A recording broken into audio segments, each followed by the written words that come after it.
Buenas tardes, yo soy el Padre Brian Silva Oblato y decano asociado de Integración Hispana en Oblate School of Theology. En nombre del personal, la facultad, la junta directiva y la administración de Oblate School of Theology, les doy la más cordial bienvenida a cada uno de ustedes a nuestro campus y a la segunda conferencia anual de Escobedo. Esta conferencia pública y gratuita es posible gracias a la generosidad de Rubén y Verónica Salazar Escobedo. Rubén y Verónica, quienes nos acompañan esta noche, son partidarios de los oblatos y han sido nombrados oblatos honorarios de María Inmaculada en reconocimiento de su identificación personal con los ideales y objetivos de la congregación. El título de oblato honorario de María Inmaculada es la más alta calificación de estima que la congregación de los misioneros oblatos de María Inmaculada puede otorgar a un no oblato. Verónica y Rubén, les invito a que se pongan de pie para que puedan reconocidos por el apoyo y la generosidad que han compartido con nuestra comunidad.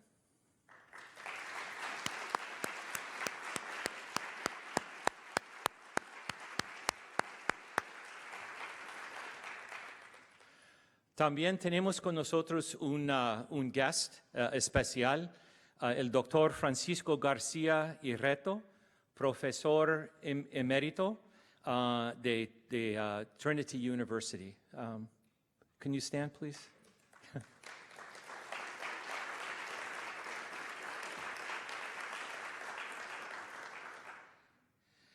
Antes de introducir al presentador de esta noche, les pedimos a todos que tomen un momento para asegurarse de que todos los teléfonos celulares hayan sido silenciados. Al finalizar la presentación de esta noche, ofrecemos un espacio para una breve sesión de preguntas y respuestas, después de lo cual invitamos a todos a disfrutar de una recepción ligera en el vestíbulo. En este momento, invito a la directora del programa de maestría en teología y profesora asociada de escritura y espiritualidad, Dr. Renata Furst, a quien nos acompaña en este escenario para introducir al presentador de esta noche.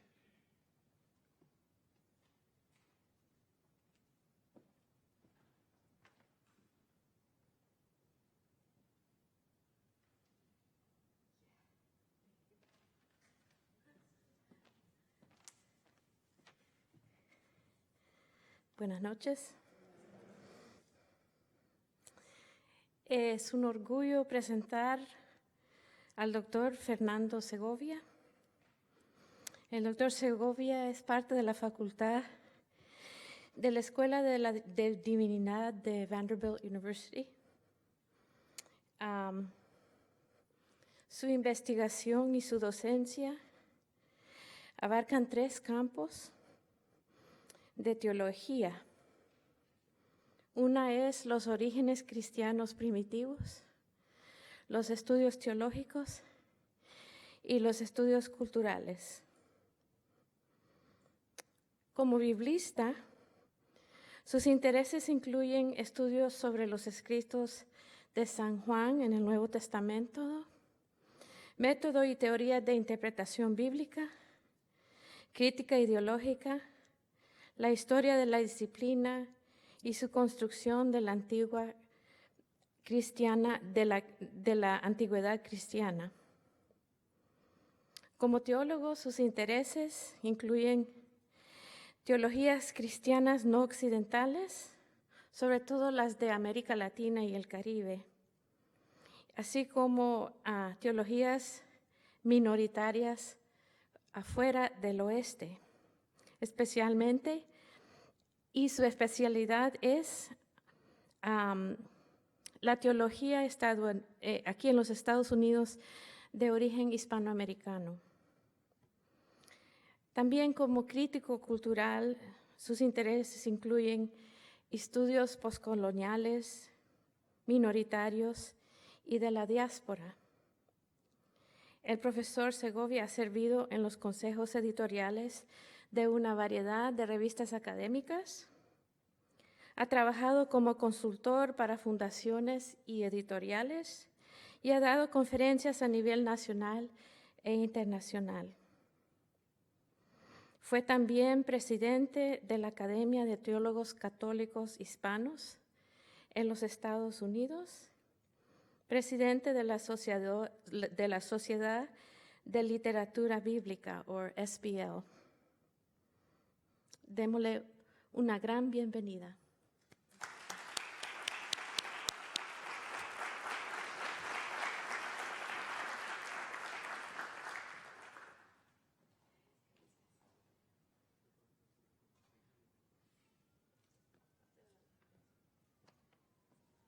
Buenas noches. Quiero comenzar, y debo comenzar, con unas palabras de agradecimiento por esta tan gentil invitación para pronunciar la conferencia Escobedo de este año, del 2018. Es para mí un gran honor. Debo agradecer, por lo tanto, a todas aquellas personas involucradas de una manera o de otra en esta invitación. La familia Escobedo, por este aporte tan valioso al ámbito religioso y cultural de San Antonio, a los docentes de esta Facultad de Teología, por sugerir mi nombre para el evento de este año, a la señorita Victoria Luna, por su amable ayuda en todo el proceso de preparación, que siempre es amplio. A todos, mil gracias. De nuevo, para mí esta invitación representa un gran privilegio.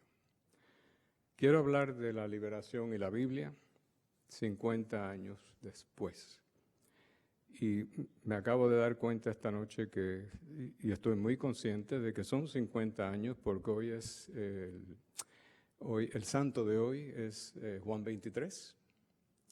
Y el lunes que viene se canoniza no solo a Monseñor Romero, sino también a Pablo VI. Así que estamos hablando de los años de mi juventud y hay que tener a estas figuras muy conscientes con nosotros. Desde el punto de vista del sur global en general y de América Latina y el Caribe en particular, los años en torno al 2020 resultan muy memorables en varios aspectos. Se deben mencionar 3 desarrollos importantes. Primero, se celebra el 50 aniversario del movimiento religioso teológico de la liberación, cuyo impacto tanto afectó a todo el sur global y en última instancia al norte global también. Segundo, con este aniversario llega el reconocimiento académico de una enorme cantidad de trabajo producido acerca de la problemática del colonialismo y la Biblia a lo largo de estos años.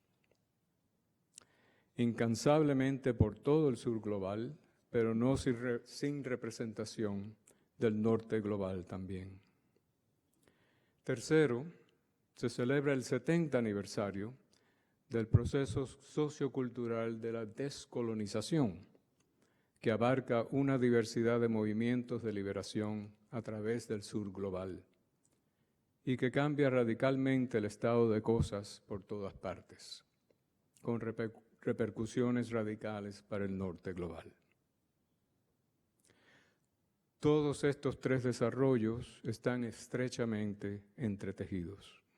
Por ejemplo, el movimiento religioso teológico de la liberación, con sus reflexiones fundamentales sobre el colonialismo y la Biblia, está profundamente inspirado en y en deuda con el proceso sociocultural de la descolonización, el cual para entonces llevaba más de 2 décadas, empezando con India en el 47. Además, el discurso religioso teológico de los estudios cristianos en el sur global, que empezó con la liberación y desde entonces se ha extendido en tantas direcciones, se cruza e interactúa por todas partes con el discurso sociocultural de los estudios del tercer mundo en el sur global, que comenzó con el anticolonialismo y ha continuado a partir de entonces a lo largo de múltiples caminos también. Son esos aniversarios, esos movimientos y procesos y esos logros los que me gustaría recordar y conmemorar en esta conferencia. Lo hago con un sentido de celebración hacia el pasado, así como un sentido de compromiso hacia el futuro. En esta presentación, empiezo por desarrollar el carácter y la importancia del primer desarrollo, el 50 aniversario de la liberación. Prosigo con una revisión de los supuestos básicos de la teología y la hermenéutica de la liberación, con un foco en América Latina y el Caribe. Continúo con un análisis de varias reflexiones recientes sobre América Latina y el Caribe, acerca de la relevancia de la hermenéutica de la liberación para hoy. Y concluyo planteando la pregunta de hacia dónde ir 50 años después.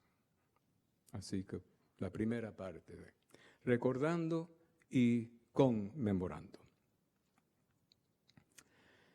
Para empezar, tengo muy presente el 50 aniversario de la irrupción de la reflexión religioso-teológica en el sur global y desde él, con el surgimiento de la teología de la liberación en América Latina a fines de los 60 y a principios de los 70, así como su rápida extensión a otras áreas del sur global, África y el Medio Oeste, tanto como a Asia y el Pacífico.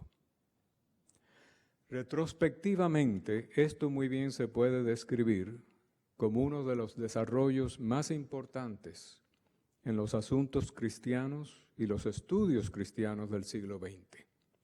En efecto, desde la perspectiva del sur global, es indiscutiblemente el desarrollo más significativo. Su impacto se hizo sentir en todas las áreas de la vida cristiana y a lo largo del espectro del pensamiento cristiano. Empleo una referencia de tiempo extendido con respecto a este aniversario, porque en lugar de hablar en términos de un punto de origen único, me parece más apropiado hacerlo en términos de un conjunto de circunstancias que, tomadas como un todo, se puede considerar su fase fundacional. Se deben señalar diversos acontecimientos clave que se extienden desde 1967 hasta 1972, que marcan estos años, este sexenio, como el comienzo, un punto de origen colectivo de la liberación con un movimiento socio-religioso y cultural teológico. Y ya he cambiado de mente con respecto a esto. Ahora diría que es un septenio, 7 años. Pero bueno, ya estaba escrito. Los 2 primeros acontecimientos son de índole material, institucional. Tienen que ver con reuniones y decisiones eclesiales. Ambos surgieron poco después y fueron inspirados directamente por el Segundo Concilio Vaticano, 1962-1965. Lo empieza Juan 23 lo termina Pablo VI. Cuando los obispos de la Iglesia Católica Romana aceptaron el mandato del concilio de abordar el mundo moderno, tanto en sus respectivos contextos nacionales como en el contexto global en general. El primer acontecimiento, que data de 1967, fue una carta a los pueblos del tercer mundo. Un documento redactado por un grupo de obispos del tercer mundo. Este documento fue un presagio de las cosas que se avecinaban. Sin referencia a la liberación como movimiento, la carta aborda el asunto de la pobreza en el mundo subdesarrollado. Presenta la pobreza como el resultado de la explotación de las naciones desarrolladas, lo que ellos llaman el sistema del imperialismo monetario, citando, y hace un llamado para un mundo de dignidad humana y justicia social, a la luz de para citar, la Biblia y el Evangelio. El segundo acontecimiento, que ocurre en 1968, fue la segunda reunión general de la Conferencia Episcopal de Obispos Latinoamericanos, el CELAM II, en Medellín, Colombia. De esta reunión surgió la primera articulación formal de apropiación de la opción preferencial por los pobres, como un principio fundamental de la Iglesia de América Latina, explícitamente transmitida por su documento sobre la pobreza de la Iglesia. Otra vez, sin referirse a la liberación como un movimiento, el documento señala, y cito, la pobreza deplorable y la miseria inhumana de América Latina.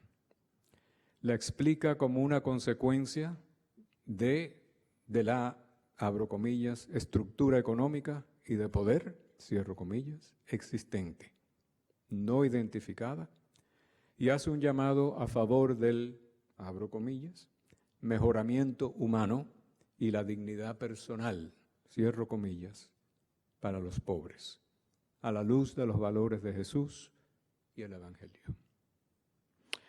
Los tres acontecimientos siguientes son de naturaleza discursiva, intelectual. Implican publicaciones y propuestas académicas. En ellos y a través de ellos, el movimiento de la liberación empieza a tomar forma.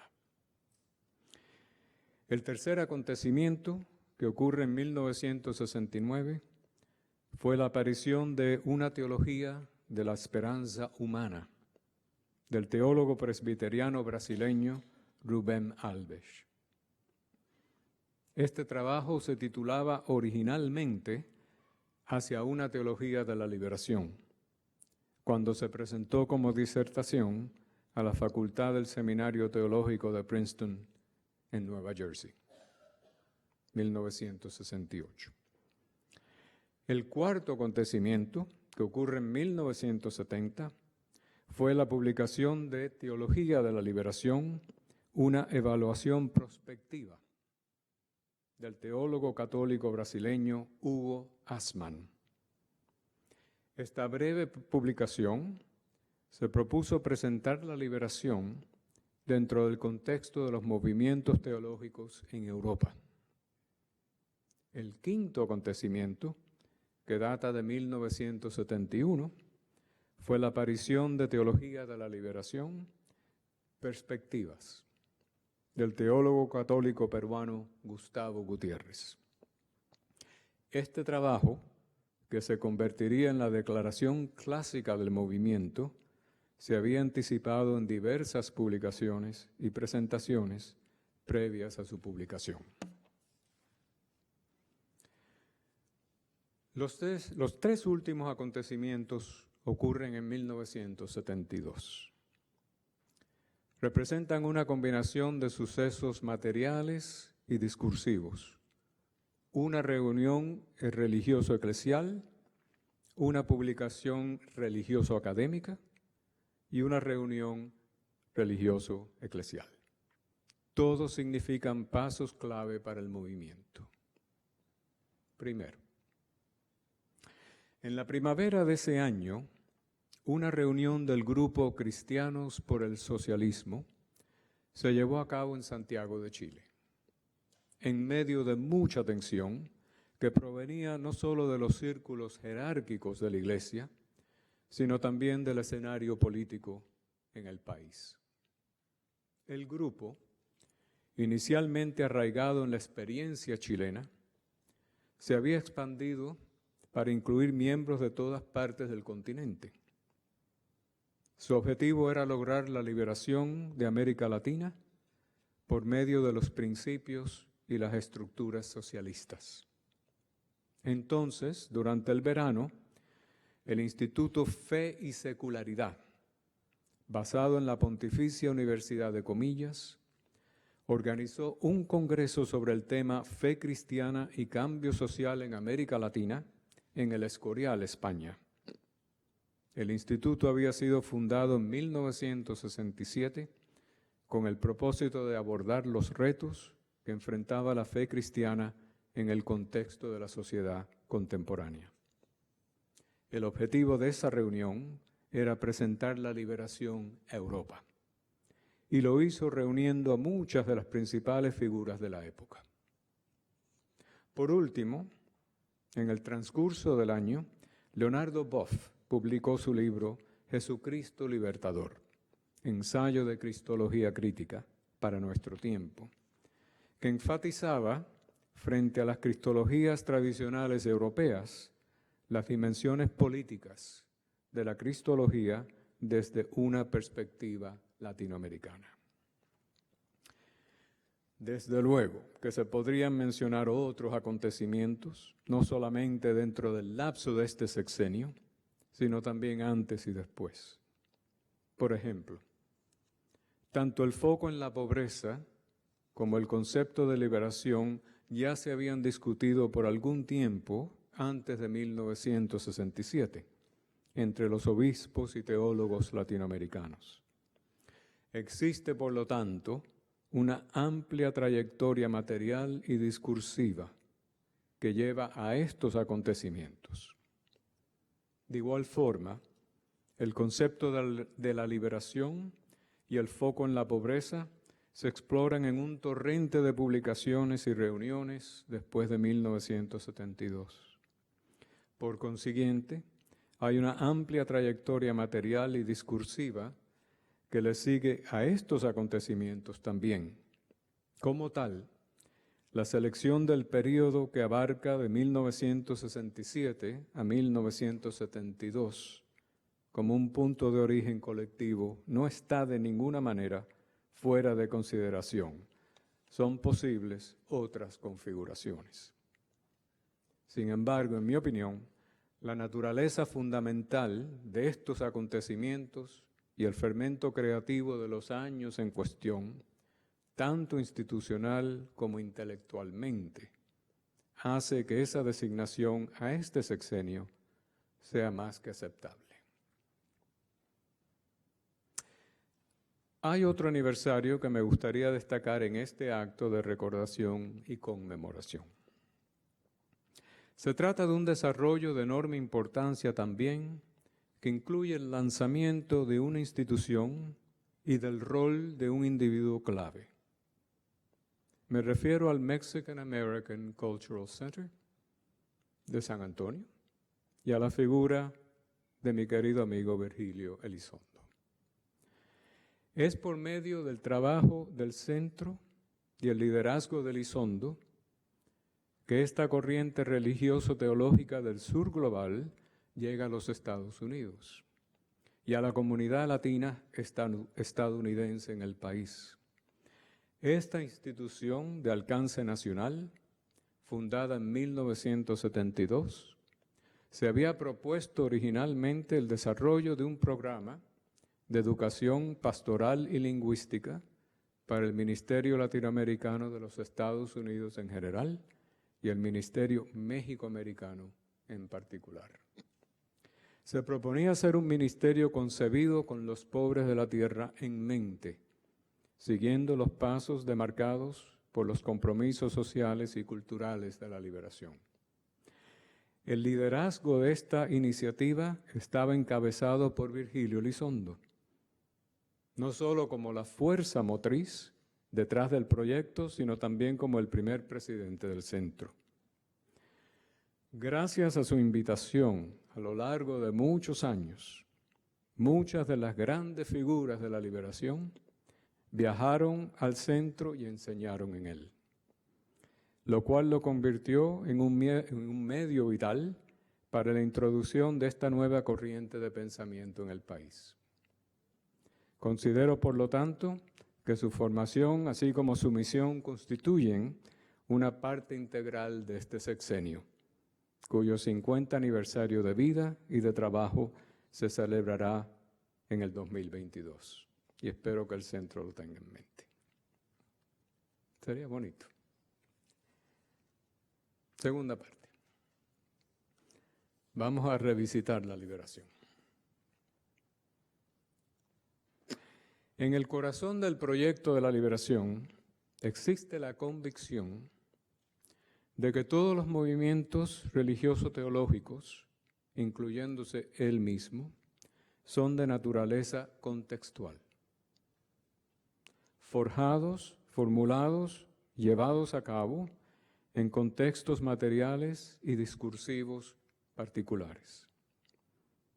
Ese contexto para la liberación fue la realidad social y cultural de América Latina en los 60 y los 70, a medida que el proyecto empezó a tomar forma.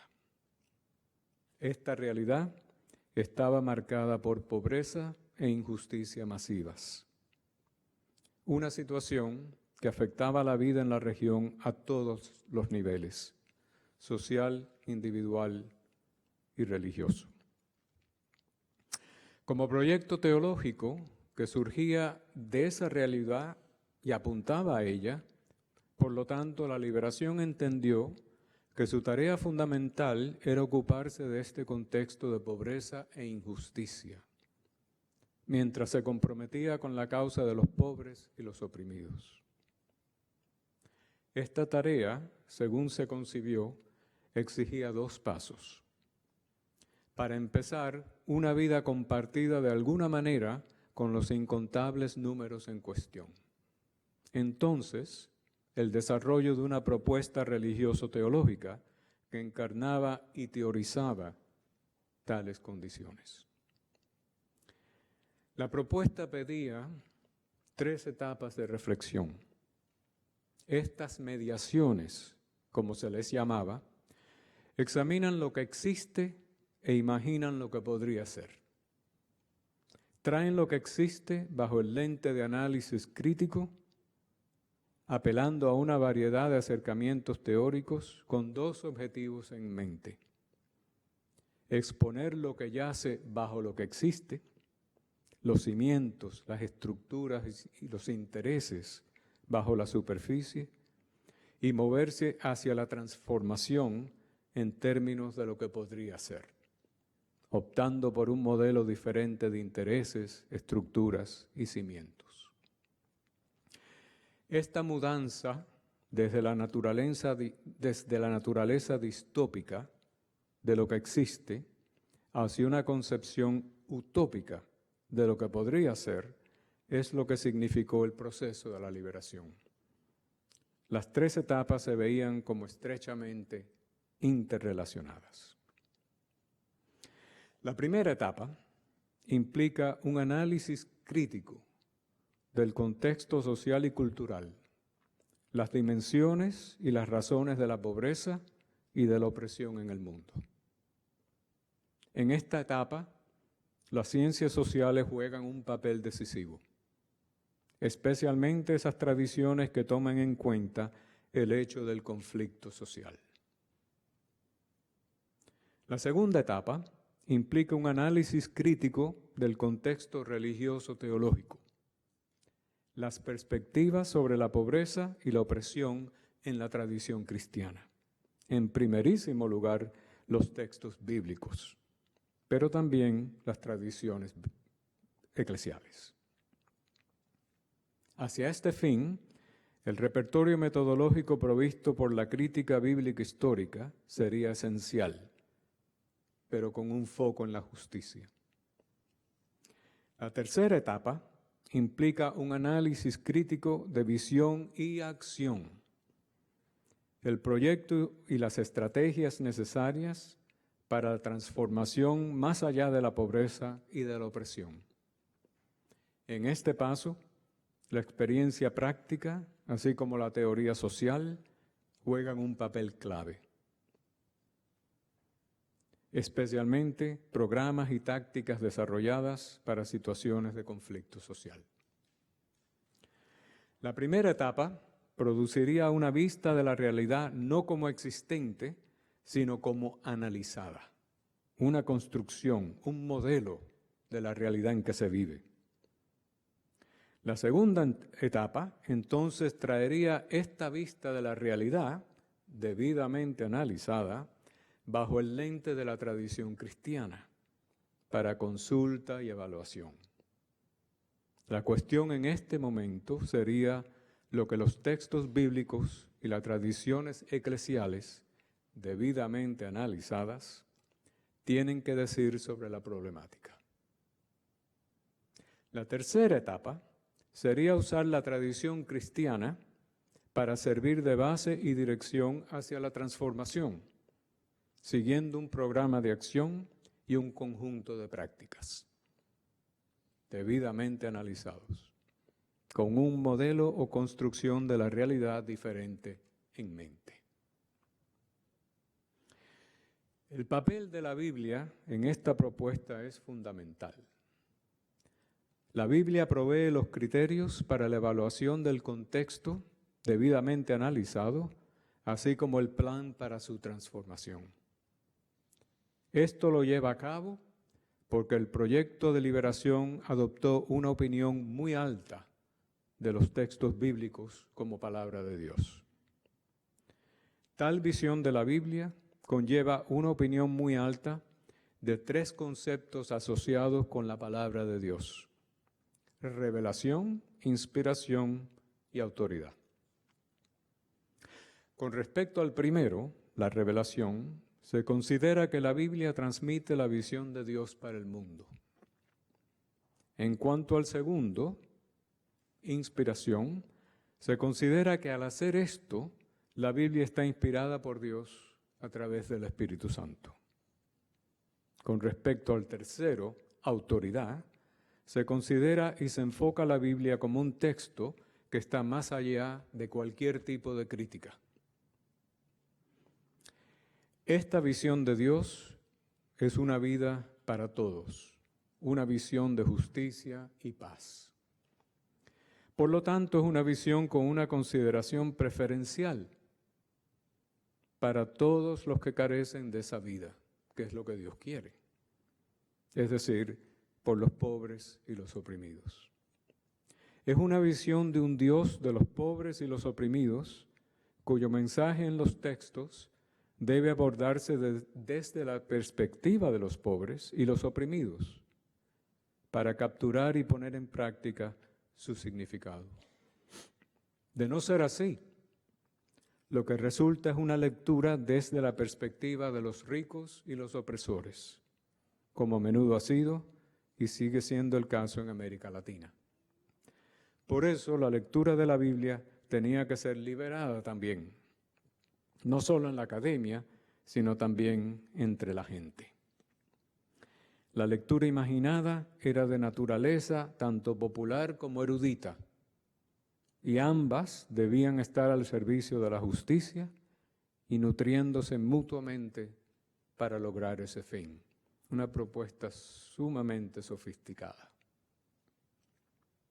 Tercera parte. Acercamientos recientes a la liberación.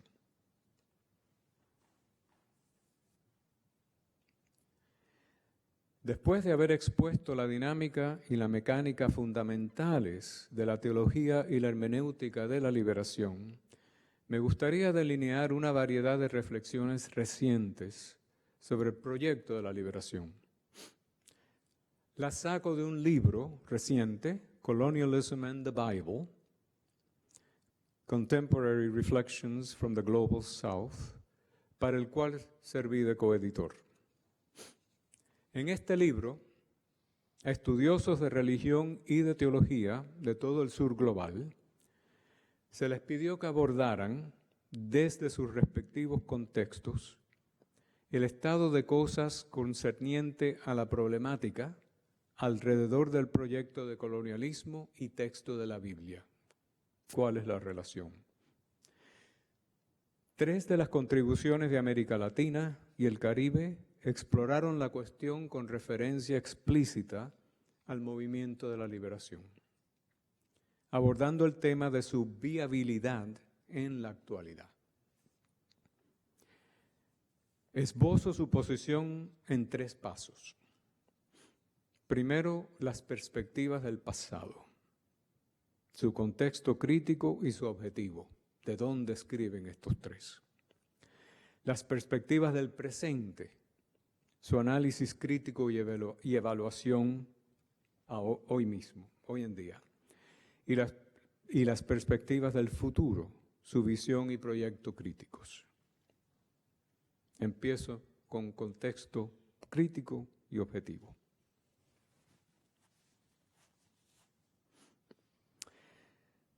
Hablando desde el contexto de Argentina, pero con referencia a América Latina en general,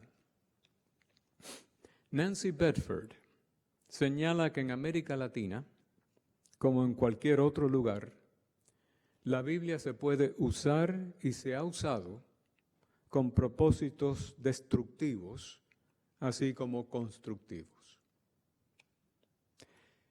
Explica ella que ese uso conflictivo se debe al carácter complejo y ambiguo de la Biblia, no solo en términos de producción de los textos como tal, sino también en términos de recepción de sus interpretaciones.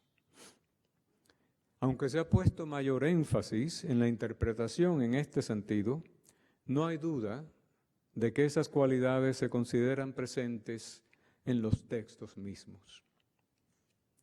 En América Latina, tal uso ha implicado en el pasado tanto como en el presente el marco del colonialismo y la condición de colonialidad. Así, la Biblia se ha usado y todavía hoy se puede usar para la muerte o para la vida, para la opresión o para la liberación en el continente. A la luz de esta trayectoria conflictiva, el objetivo de Bedford es proponer una lectura liberadora en América Latina y desde ella.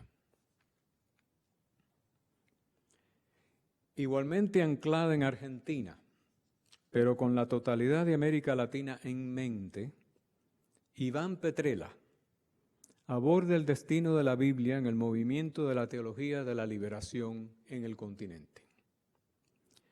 Al hacer esto, distingue entre su uso tradicional de la Biblia y su necesidad actual de un modelo alternativo. Se presenta la necesidad de esta ruptura por 2 razones. Primero, la crítica actual del modelo tradicional desde dentro de la liberación misma. Y segundo, un cambio fundamental en los asuntos globales que afecta el contexto social-cultural de la liberación desde afuera. Este cambio se sitúa en el 2001 y está significado por 2 colapsos que ocurren con una diferencia de pocos meses. La caída del New York World Trade Center en septiembre y la caída de la economía argentina en diciembre. Ambos desarrollos provienen del sur global, implican el mundo de la religión, en particular el uso de la Biblia como texto sagrado, y llevan a un clímax la crítica interna relacionada con el llamamiento de la Biblia por parte de la liberación. Petrella se sitúa dentro de esta crítica y busca impulsarla. Hablando desde el contexto de Brasil, pero también dirigiéndose a América Latina en general, Vítor Westhele se enfoca en la recepción de la Biblia que surgió en la región bajo los auspicios de la teología de la liberación, una manera de leer que se extendió a otros movimientos políticos y religiosos en el tercer mundo y que se continúa empleando hoy. Su objetivo es afirmar tanto como mejorar. Por eso tal lectura no se considera que necesite corrección o alteración. Por el contrario, se elogia y se apropia. Tal lectura, sin embargo, se considera carente de una base crítica y es por esto que él se propone dársela. Segunda parte, visión crítica y evaluación de estos tres teólogos. Empezamos con Nancy Bedford.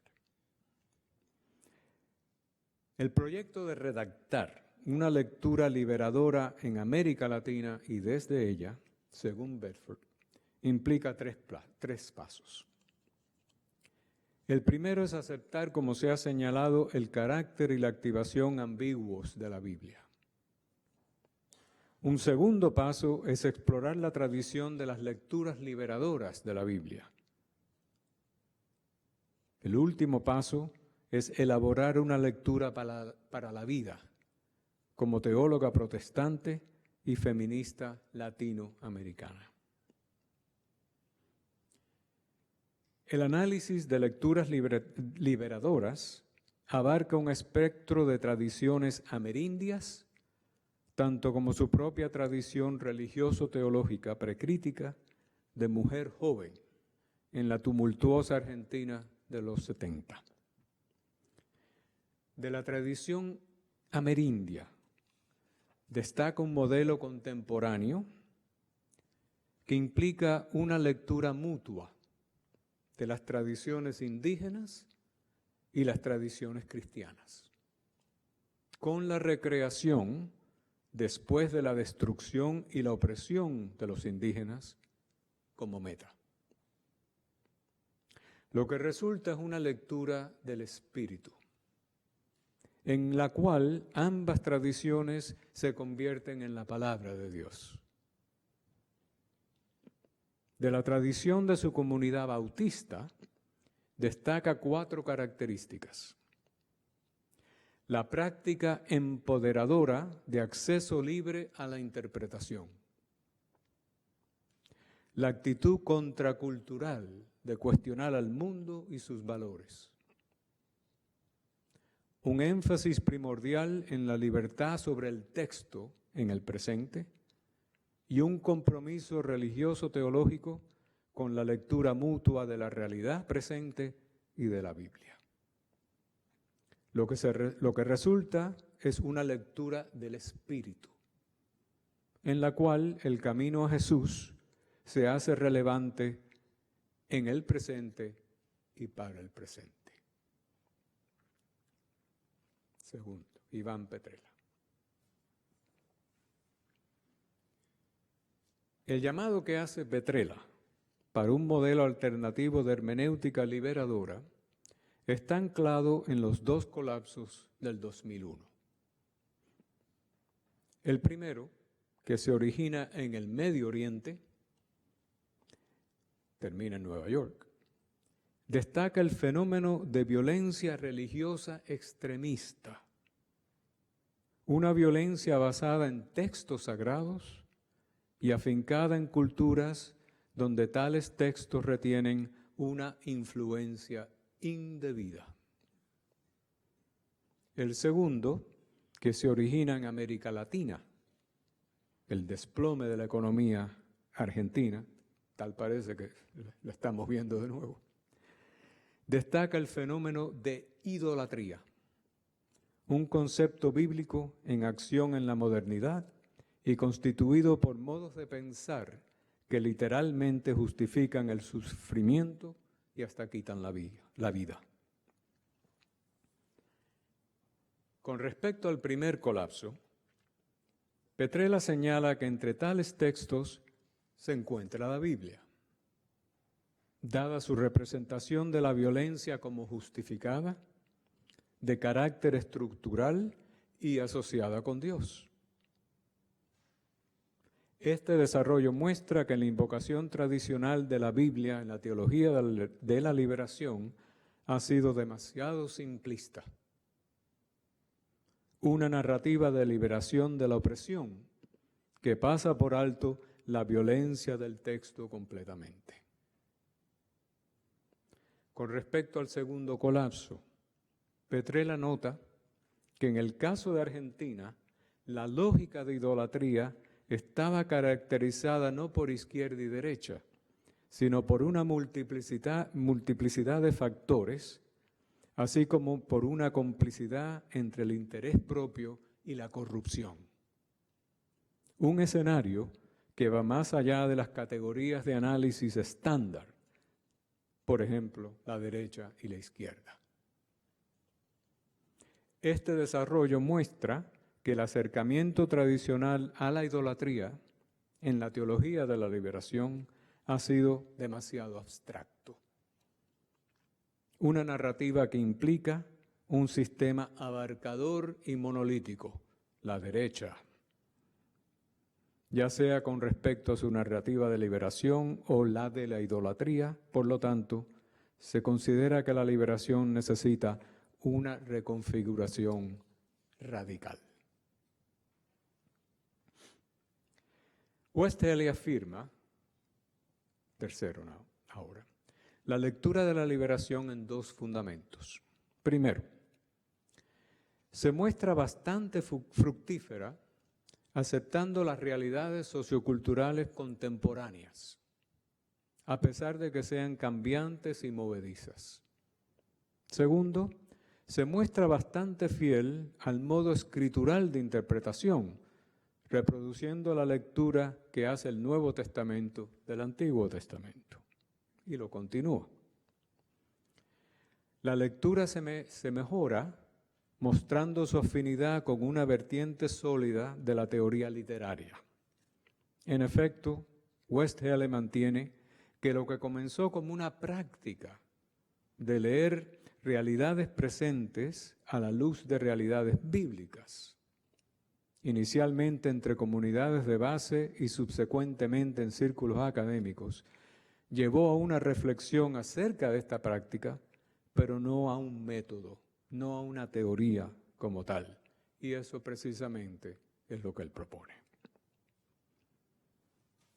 La práctica misma pone énfasis en el significado literal. ¿De qué estamos hablando?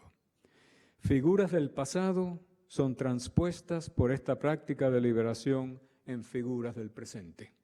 Herodes, Somoza. Lo que ocurre en esta forma de leer, por lo tanto, es una transfiguración de los contextos antiguos a los contextos contemporáneos. Se dice que este tipo de lectura sigue la tradición figural de interpretación identificada por el crítico Erich Auerbach. Primero, implica una mirada hacia atrás, una invocación de acontecimientos, personajes, circunstancias del pasado que están arraigadas en sus contextos. Segundo, también implica una movida hacia adelante. La migración de estas figuras de sus contextos antiguos hacia acontecimientos, personajes, circunstancias que están igualmente arraigados en contextos contemporáneos. Se lee el presente a través de la Biblia. Por consiguiente, las figuras del pasado significan a las del presente, mientras que las figuras del presente actualizan a las del pasado. Por último, implica además tender un puente entre el pasado y el presente, una relevancia de la figura de los antiguos contextos para los contextos contemporáneos, donde toman nuevas dimensiones de significados y, por tanto, nueva vida. Al hacer esto, este tipo de lectura se apropia de la tradición, reclama legitimidad para sí misma de esa manera y la vuelve a poner en práctica, la echa para adelante. Al hacer esto, por otro lado, este tipo de lectura arroja una luz crítica aguda sobre el presente. Lo que hizo Herodes es lo que está haciendo Somoza. De una forma que ningún análisis crítico puede igualar. Lo captura. Así es precisamente el modo de la lectura de la liberación. Esta lectura figural sirve para revelar la configuración de la condenación y la redención que están en juego hoy en la sociedad y la cultura. Procedamos a la visión crítica y proyecto. Para Bedford, el modelo de lectura liberatorio propuesto se basa y se informa en el espíritu. El espíritu dirige la lectura de la Escritura de vuelta a Jesús y al mensaje del reino de Dios y hacia el avance de la vida para todos en el mundo, especialmente los más desventajados. Funciona de manera impredecible, subversiva e iconoclasta. Se mueve en muchas direcciones, en la medida que una pluralidad de lectores activan la multivalencia de la Escritura de maneras diferentes. Este modelo es la manera en que los cristianos latinoamericanos y los protestantes en particular ofrecen una promesa de vida para sociedades todavía inmersas en el colonialismo y la colonialidad. Al entablar conversación con la Escritura de esta manera, los teólogos y críticos traen nuevo significado hacia el entendimiento y la transformación a la realidad de América Latina. Lectura del Espíritu. Para Petrella, la actitud apropiada hacia la Biblia en la liberación, a raíz de los acontecimientos del 2001, es relativizar su estatus como texto sagrado. Por un lado, a la luz del fundamentalismo expuesto por el colapso en Nueva York, se debe destacar la contaminación característica de la modernidad, la interacción y la coexistencia de una pluralidad de creencias, incluyendo creencias religiosas. Lo que procede, por lo tanto, es una teología que sea verdaderamente interreligiosa. Desde esta perspectiva, la Biblia se situaría tanto al lado de textos sagrados del pasado como de textos socioculturales del presente. Por otra parte, a la luz de la idolatría expuesta por el colapso de la economía en Argentina, se debe destacar la lógica idólatra que caracteriza a la modernidad. La presencia de idolatrías sumamente peligrosas en numerosos espacios sociales y culturales y por todas partes. Lo que procede, por lo tanto, es capacitación formal en los campos de estudio que analizan esos espacios, economía, sociología, etc.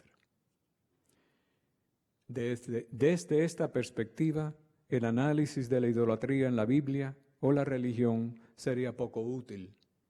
En resumen, lo que el actual contexto global requiere es una teología orientada hacia el futuro en lugar del pasado.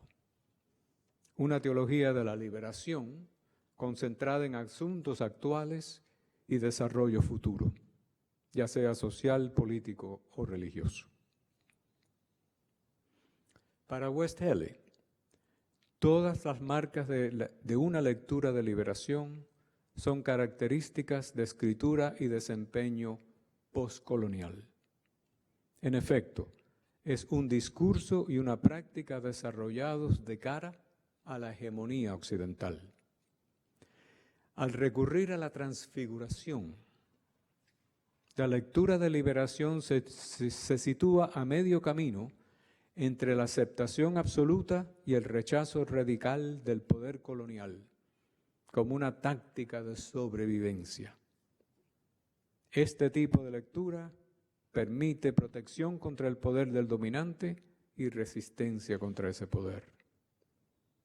Este uso de figuras del pasado bíblico permite el análisis de figuras del presente, produciendo una perspectiva y una conciencia críticas que son tanto defensivas como empoderadoras. En efecto, Westphal mantiene que tal lectura muestra que las Escrituras no son de ninguna manera un libro cerrado. Conclusiones. En este momento, me gustaría reunir en conversación estas reflexiones sobre la teología y la hermenéutica de la liberación, en la medida que ellas sopesan la viabilidad y la relevancia del proyecto de la liberación para hoy día. Tomadas en conjunto, estas evaluaciones y propuestas proveen un espectro excelente de posibles caminos para el futuro, dentro del cual todos nosotros, latinoamericanos y caribeños, ya sea en casa o en la diáspora, podemos situarnos. En la medida que nosotros también sopesamos y tenemos que sopesar la importancia del proyecto en nuestros tiempos. Al hacerlo, hacemos nuestra y llevamos adelante esta primera producción religioso-teológica que surgió de nuestro rincón del sur global. Hacerlo en este momento resulta especialmente pertinente, dada nuestra conmemoración y celebración de los 50 años de vida y trabajo del proyecto de liberación. En sí mismo parte de 70 años de vida y trabajo a favor del proyecto de la descolonización. Al tratar de la problemática escritura-colonialismo, estos críticos afirman la larga sombra proyectada por la empresa colonial, así como el papel fundamental desempeñado por los textos bíblicos en todas partes. Por un lado, el proyecto se ve como uno que llega hasta el presente. De ninguna manera el colonialismo es una reliquia de un pasado superado hace ya mucho tiempo, sino es una fuerza continua con nefastas consecuencias para los pueblos y las naciones. Por otro lado, se ve que la Biblia juega un papel impulsor en este proyecto. De ninguna manera es la Biblia un observador inocente, sino un agente activo en su puesta en vigor, así como una fuente lista para sus ramificaciones distópicas en la sociedad y la cultura. Al recordar el estado de cosas forjado por el proyecto colonialista, Nancy Bedford enfatiza el ángulo religioso-teológico mucho más que el sociocultural. Es decir, la cuestión de la hermenéutica por encima de la configuración del proyecto. La Biblia, declara ella sin reservas, ha sido utilizada y continúa siendo utilizada hacia fines destructivos a lo largo del colonialismo y del neocolonialismo también. Tal utilización se caracteriza por ser una lectura para la opresión y hasta la muerte. La razón, declara ella igualmente sin reservas, se encuentra en la naturaleza misma de la Biblia, como un texto conflictivo, donde la muerte y la opresión están muy presentes también. Estas fuerzas de distopía no se abordan en lo absoluto, ni en el texto ni en la realidad. Lo que se persigue es un impulso utópico optar por una lectura constructiva hacia la vida y la liberación.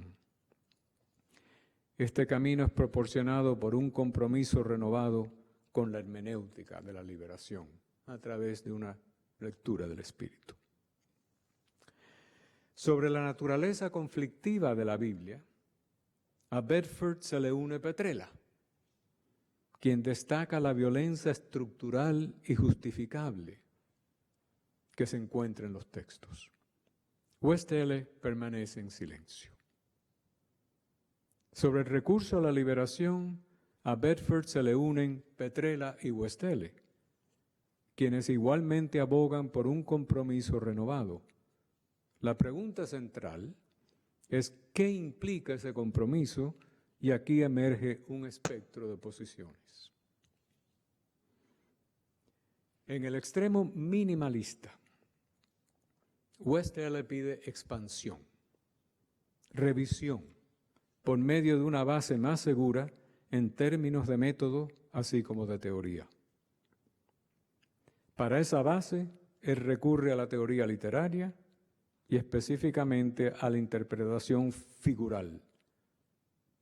El resultado, la práctica de la transfiguración, le permitirá a la liberación leer cada vez con mayor agudeza y eficacia, a través del lente de la tradición bíblica, las realidades socioculturales que operan en el mundo de la hegemonía occidental, surgiendo así como una forma de lectura postcolonial.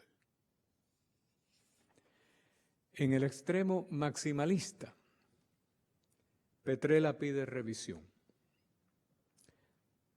un ajuste fundamental. Esto implica conciencia y crítica tanto de la violencia adoptada como del concepto monolítico de idolatría presentes en el texto, frente a una apropiación inocente o simplista de la Biblia. Con este fin, aboga por una perspectiva multirreligiosa y multicultural, que tenga una variedad de escrituras sagradas a la vista y una variedad de idolatrías en mente. El resultado, un acercamiento inteligente y matizado, le permitirá a la liberación abordar las realidades socioculturales que operan en el mundo posterior al 2001, marcado, como lo es, por la lógica del fundamentalismo y la lógica de la modernidad.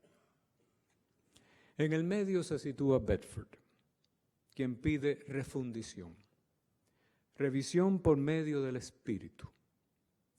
Lo que se necesita es una lectura neumática, espiritual, que ejerza libertad sobre el texto y la realidad por igual. Para esa orientación, Bedford recurre a las tradiciones indígenas y el razonamiento poético del continente. El resultado, una lectura subversiva, multivalente, le permitirá a la liberación avanzar el mensaje de Jesús de vida para todos, especialmente los más desfavorecidos en el mundo de la neocolonialidad. A lo largo del espectro, por lo tanto, lo que hace la reanudación revisada de la liberación es proveer una esperanza de utopía en medio de la distopía, y así se debe rescatar. Permítanme terminar, pues, con una pregunta. ¿Dónde nos situamos nosotros? Y hay que hacerlo. No hay opción. Pues son estos tiempos de gran preocupación, tiempos de gran incertidumbre para toda nuestra comunidad latina. Es una comunidad que se encuentra bajo ataque, ataque material, ataque discursivo. 50 años después, quizás sea la liberación debidamente reconsiderada lo que nos pueda sacar adelante. darnos algo de sosiego y algo de dirección. Y termino en inglés, because God knows we need it. Muchas gracias.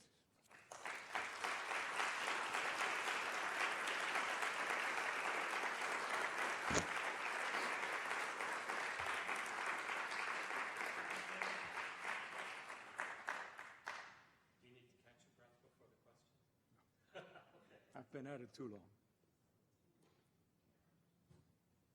Vamos a tener como más o menos 10 minutos por cuestiones y would you help me? Thank you. I'll get the other one.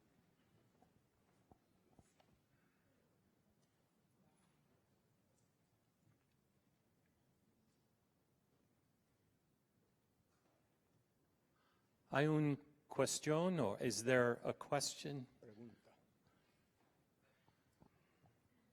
Muy interesante todo lo que Muchas dijo. Y mi gracias. pregunta vendría siendo, ¿cree que parte de la liberación y lo que tenemos que hacer es también nosotros cómo nos comportamos como hispanos? Desde luego. O sea, de cómo la leemos y cómo lo vemos todo, porque, o sea, todo lo que ha sucedido y todo lo que ha pasado, las lecturas están ahí, la Biblia está viva, pero también es cómo nosotros la entendemos y cómo la interpretamos, ¿no? Y cómo queremos hacerlo nosotros para los demás y cómo podemos promoverlo para que la gente lo sienta también y salga de ese hoyo en el que se siente que están perseguidos. Desde No luego. sé, ¿qué piensa usted de eso? No, desde luego, pero ¿hay traducción? Porque si no yo puedo. Pero recordemos lo que nos pide la liberación. Y el proyecto de la liberación lo primero que pide es un análisis crítico de la realidad social y cultural en la cual nos encontramos. Y ese análisis nos lleva a lidiar con la inmigración hoy en día, la migración, la inmigración a este país, la emigración de América Latina y de tantos otros lugares hacia tantos otros lugares. ¿Por qué está ocurriendo esto?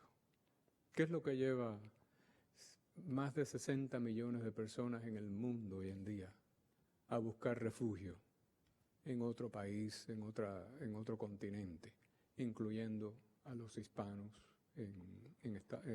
a todos los hispanos y latinos en Estados Unidos? Creo que debemos empezar por eso. Esto no es un fenómeno que ocurre de la nada. Hay fuerzas que echan a estos migrantes, hay fuerzas que atraen a estos migrantes.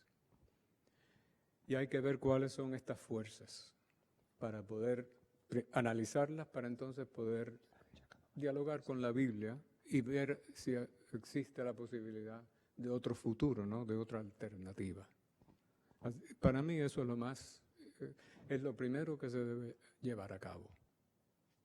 ¿Por qué somos tantos en el mundo? ¿Y por qué los que ya estamos aquí, o muchos de nosotros, quizás no tantos, rechacen a los que vengan ahora? Cuando todos vivimos lo mismo, de una forma o de otra. ¿Por qué el rechazo? ¿Es la estructura lo que lleva al rechazo? A veces me hace reír los comentarios de católicos, por ejemplo, de origen irlandés, que hoy en día llegan a posiciones muy avanzadas en la política, en la cultura, en la Corte Suprema, y se refieren a los nuevos inmigrantes sin recordarse de dónde vinieron y de que hará unos 50 o 60 años en muchas tiendas había un cartelito que decía Irish need not apply. Mr. Buchanan, do you remember? Perhaps you should. Y eso es lo que yo creo que hay que analizar. ¿Por qué estas corrientes? ¿Y quién lleva a cabo estas corrientes? ¿Y por qué se necesitan? ¿Y por qué lo hacemos nosotros también? Exactamente. ¿Y por qué lo hacemos nosotros también?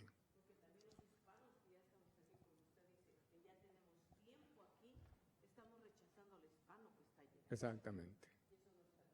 Sí. ¿Y quién nos pone el uno contra el otro? La economía también lo hace. Desde luego. Muy buena pregunta, gracias. ¿Hay traducción? Es que si no sería... Sí, sí hay muy bien. traducción. It is being translated. Good.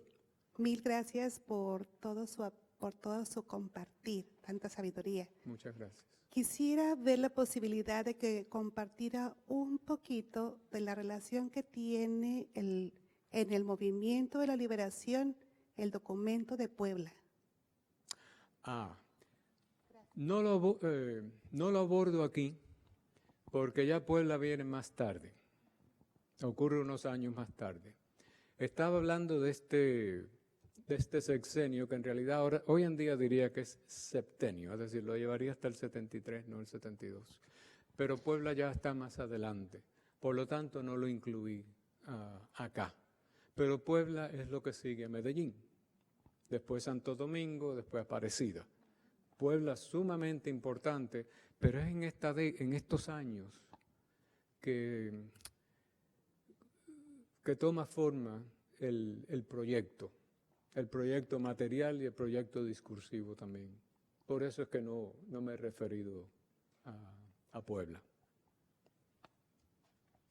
Buenas tardes. Buenas Quería tardes. darle las gracias por su conferencia. Muchas gracias. Decirle que soy argentina Muy bien. y que conozco personalmente al licenciado Iván Petrella. Sí. Hoy en día político. Hoy en día político, El o pobre, devenido el pobre. en político, pero he participado el año pasado en Buenos Aires de una conferencia que él dio en la Casa Rosada, en la Casa de Gobierno, sobre la inmigración Qué bien. y sobre los refugiados. Qué bien. Y lo he tenido de profesor invitado en mi universidad. Brillante. Me sorprendió gratamente que usted lo cite en esta conferencia. Y amigo mío. Y si tengo la posibilidad, le voy a hacer llegar esta tarde, en palabras. Y le da mis saludos. Por supuesto. Y le quería hacer una pregunta puntual sobre el tema de la visión que tuvo y que a lo mejor tienen ciertos sectores, tanto dentro del seno de la Iglesia Católica como fuera, una visión un tanto despectiva a esta teología de la liberación. Desde luego. Esta teología, digamos, en el caso de Argentina me viene a la cabeza el asesinato del padre Mujica y estos movimientos, balanza política de derecha y de izquierda, que bueno, pero los curas tercermundistas, esta cosa despectiva de que sí está dentro de la Iglesia y es parte de la Iglesia Católica y lo aceptamos, pero bueno, está relacionado con el socialismo, el marxismo, la izquierda. Exactamente. Quería ver cuál era su opinión. Sí. Tenemos que recordar que el movimiento comienza, y estos años comienzan, todavía cuando está la Guerra Fría. Quizás en su peor momento, ¿no? Bueno, no. Sigue la Guerra Fría muy caliente, vamos a ponerlo así. Y todo acercamiento a una investigación que enfatice el conflicto social se considera de relevancia marxista. Para mí la liberación siempre fue mucho más cristiana que marxista. La liberación siempre habló de 3 liberaciones, de la cual la primera, la social cultural, era hasta cierto punto la marxista. ¿Pero por qué? Porque no había otra teoría que se dirigiera al conflicto social y sus orígenes. No, simplemente no la había. Pero después ya pasaban a un bautizo del marxismo. Pero regresando a estos años, no solo coincide con la Guerra Fría, sino coincide con el papado de un individuo que se forja en la Guerra Fría, que vive dentro de la Guerra Fría, que conoce al cardenal Mindszenty, refugiado en la embajada americana en Hungría, conoce el acoso soviético hacia la Iglesia Católica y es prelado, uno de los prelados de Polonia. Y cuando llega al papado, como lo hacemos todo, lleva ese contexto también al papado. Y le molesta mucho que se esté jugando con estas teorías sociales que él rechaza en su totalidad. Yo creo que hay que tener eso mucho en mente. Hizo mucho por destruirla y lo logró bastante. Para mí, ya mayor, lo más interesante del proceso ahora no es lo que hizo con la teología de la liberación, porque en realidad no estuvo bien hecho. No de forma moral, verdaderamente no sabía de lo que se trataba. Pero como a la misma vez que se está atacando esto, se recibe en el Vaticano ayuda de los grupos, de los grandes grupos que abusan sexualmente de los menores de edad. Y ahí está la foto de Juan Pablo abrazando al desgraciado este de México, ni me quiero acordar del nombre, Maciel.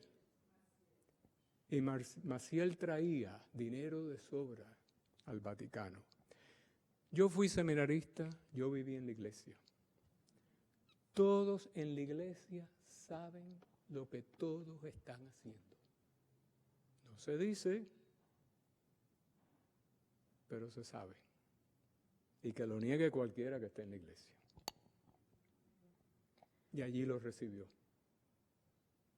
Y mira ahora, cuando todo ha venido a salir a la luz, ¿qué hacían estos individuos con el abuso sexual? Solamente hay que ver lo que acaba de pasar en la iglesia chilena. Todos los obispos han tenido que renunciar. 4 o 5 de ellos ya han dejado sus puestos y creo que fue la semana pasada, viene una directriz de que de ahora en adelante los sacerdotes no deben tocar a los niños ni darles palmaditas. Yo oigo la noticia, mi esposa está al lado mío, los dos nos miramos y dicen, ¿pero eso hay que decirlo? Es que hay que decirle que no se puede jugar de esta forma. Es que, verdaderamente, si se hubiera cometido contra la derecha, de la misma forma que se acometió contra la izquierda, no tendríamos ahora la vergüenza suprema de Irlanda a Estados Unidos, a Filipinas, a India, a Chile, y perdónenme los del clero. Pero nosotros, los laicos, lo que tenemos es vergüenza. ¿Qué es lo que han hecho? ¿Cómo van a cambiar este sistema? Porque los de abuso sexual también son pobres y oprimidos. Y la liberación tiene que lidiar con ellos. ¿Y qué es lo que está pasando? La sexualidad en la iglesia está completamente a la deriva. No sé si Francisco le podrá dar un revés, pero para citar a Shakespeare, hay algo podrido en el centro. Aquí hay algo bien podrido, pero hablo como católico. Todo como crítico intelectual. A mí no me la comen. Ustedes lo sabían, lo han ocultado y han promovido el crimen. Y ahora paguen por ellos. Y no pidan rezos. No, aquí no es cuestión de rezar. Aquí es cuestión de justicia. Hay que castigar a estos hombres. Perdónenme, pero tengo 70 años y digo lo que quiera. Y la última pregunta. ¿Usted no se siente avergonzado? ¿Y usted no se siente avergonzada? Hombre. Thank you. I'm a student here at Oblate, and I have a question. Please, thank you. Where do you see the intersection between Latino liberation and theology and Black liberation theology? I was just wondering your comments on that, because it just seems to me that if we're going to think forward in terms of liberation theology, that it would mean a realization of an interdependence Yes, of the groups? yeah. That's an excellent question. They all have been. Thank you very much. Respondo en inglés, ¿verdad? Sí. Entonces, ¿se traduce al español? Muy bien. De nuevo hay que regresar. We have to return to the analysis of social and cultural reality. And what is that reality nowadays? When I came to this country, it was in 1961, summer of 1961, July 10th of 1961.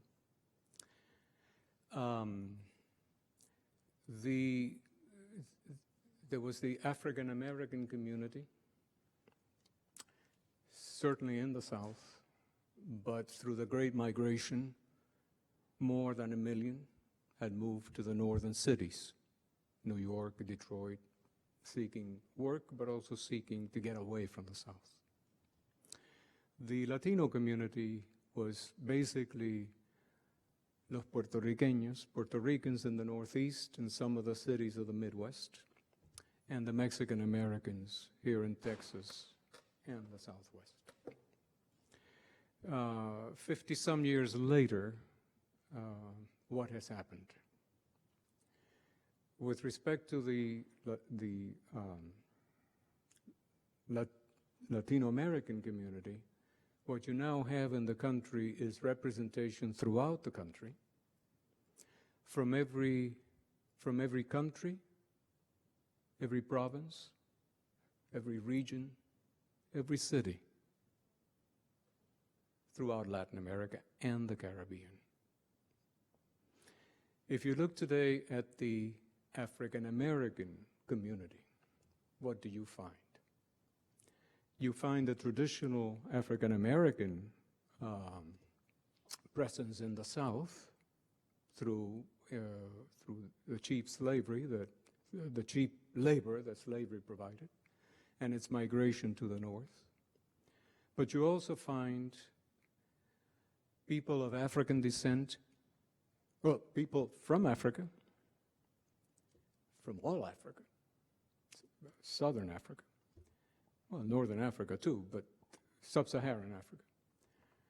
You find people of African descent from the Caribbean, Francophone, Anglophone, Hispanophone, and you also find people of African descent from South America and Central America, Colombia, Peru, the coasts, Guatemala, Nicaragua. You know, what am I saying? Our realities cannot be thought about or integrated in the way that they would have been 50 years ago. Because the picture now is not just Cesar Chavez, the young lords, Martin Luther King, Malcolm X. The picture now is so complex and so conflicted that once again we have to do the proper analysis. Where do we all stand? And then let alone the Asian American contingent that has multiplied since then as well. So the reality has become much more complex, and it's much more difficult to establish these relations. But establish them we must. But it has to be done in very careful ways. And I say that, well, I would have said it years ago, because it is in the benefit of empire to divide and conquer. And I think some of that is going on, to turn people against themselves, so that against each other, so that those in power continue to hold power. It's an old trick. It's a very efficient trick, and is one that, regardless of what you think of him, our president employs with great dexterity. He may not be able in many things, but he's able in that. He knows how to turn people against one another. And I think he does it brilliantly. So it calls for a very different type of analysis, and let alone analysis of where do you want to go to? What lies out there? Do you really want to join? My parents always told me, I've always tried to be a good son. I hope they find me not wanting in the kingdom. But they always told me to try my best to understand and to analyze and to move forward with thinking. And I think that's the kind of attitude that we need. We need to really see what the problem is, how to move forward, but always with a sense that we must move forward. That's the one thing. That's the one. In the end, that's the one thing I always carry in with the Bible, from the Bible with me. Whatever you think, it is a violent text. It is a text that excludes people, but it does present a utopian vision. In its best moments, there is a utopian vision as to what this world could be like, knowing full well of what the world is like. For Revelation 21 to exist, you need the letters at the beginning. This is what we're facing, but look at the kingdom.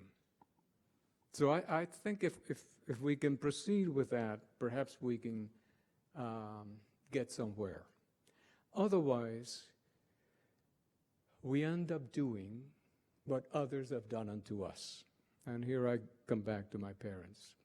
They told me, never do unto others what they have done unto you. Because if you do, remember, well, I come from right-wing dictatorship, left-wing dictatorship by the age of 13. And they said, if you do unto others what they have done to you, you become like them. You have become one of them. And you don't want that. That's not what humanity is about. So even in the worst moments, remember you're different. And I think they got that I know they got that from the Christian tradition.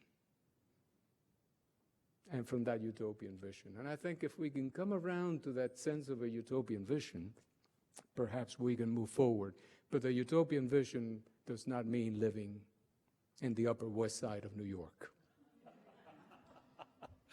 In my opinion. Gracias. Es todo el tiempo que tenemos para las preguntas. Oh, that's too bad. Agradecemos al Dr. Fernando Segovia por su presentación y su tiempo con nosotros durante esta noche. Thank you.